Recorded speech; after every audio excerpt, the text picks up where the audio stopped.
حضرت ٹیپو سلطان کے بارے میں ہی نہیں، جتنے بھی مسلم مجاہدین آزادی ہیں ان تمام کی تاریخ کو مٹانے کی ایک منظم سازش کی جا رہی ہے، اور جو ساورکر کو ایک بڑا ہیرو بنا کر جنگ آزادی کا پیش کیا جا رہا ہے، جبکہ ٹیپو سلطان نے اپنے 2 بیٹوں کو رہن رکھا انگریزوں کے پاس، اور اسی طرح بہادر شاہ ظفر جو مغل سلطنت کے آخری تاجدار ہیں، ان کے 2 بیٹوں کو انگریزوں نے شہید کر کے ان کے سر سامنے پیش کیے۔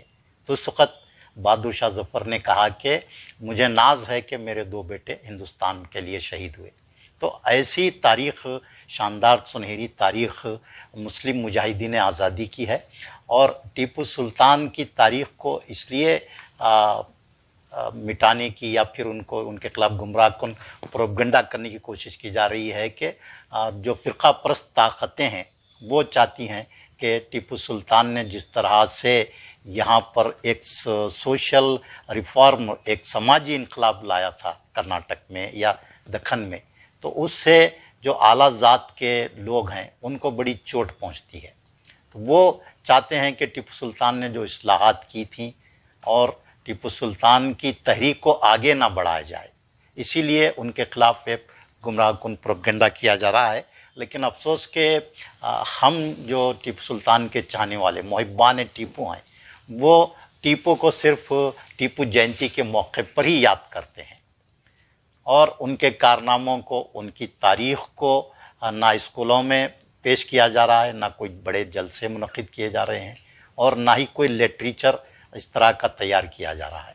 اور بہت جس طرح سے آپ دیکھیے کہ ساورکر کا اصل نام جو ہے وہ ویر نہیں ہے، لیکن اس کو ویر بنا کر پیش کیا جا رہا ہے، اس کا نام بدل دیا جا رہا۔ وہ لوگ جن کا جدوجہد آزادی سے کوئی تعلق ہی نہیں رہا، ان کو مجاہد بنا کر پیش کر رہے ہیں، اور ہم نے جدوجہد آزادی کے لیے کتنا خون بہایا، آج کہیں بھی ہمارا ذکر نہیں ہو رہا مسلم مجاہدین آزادی کا۔ ٹیپو سلطان تو اولین مجاہد آزادی ہیں، لیکن کوئی آج ان کو یاد کرنے کے لیے تیار نہیں ہے۔ ہم خود ہماری تاریخ کو فراموش کر رہے ہیں، غیروں سے کیا گلہ کیا جا سکتا ہے؟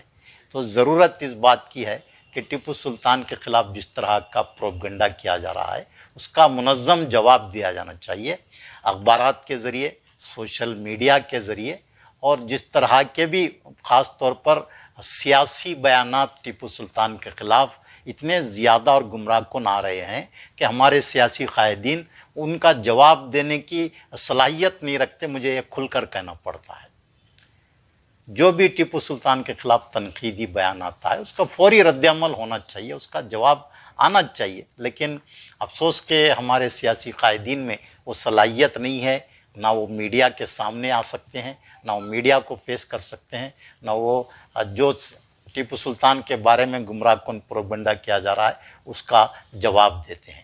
اور لے دے کے اگر ہم جائزہ لیں اس پورے پس منظر کا، تو سابق چیف منسٹر سدھرامیا ہی ایک ایسا لیڈر ہے جو ٹیپو سلطان کے خلاف جس طرح کا بھی گمراہ کن پروپیگنڈا ہوتا ہے تو اس کا فوری وہ جواب دیتے ہیں۔ تو ہمارے سیاسی قائدین کی یہ ذمہ داری ہے کہ وہ ٹیپو سلطان کے خلاف جو بھی بیان آتا ہے اس کو فوری طور پر اس کا رد عمل ظاہر کریں، اس کا جواب دیں۔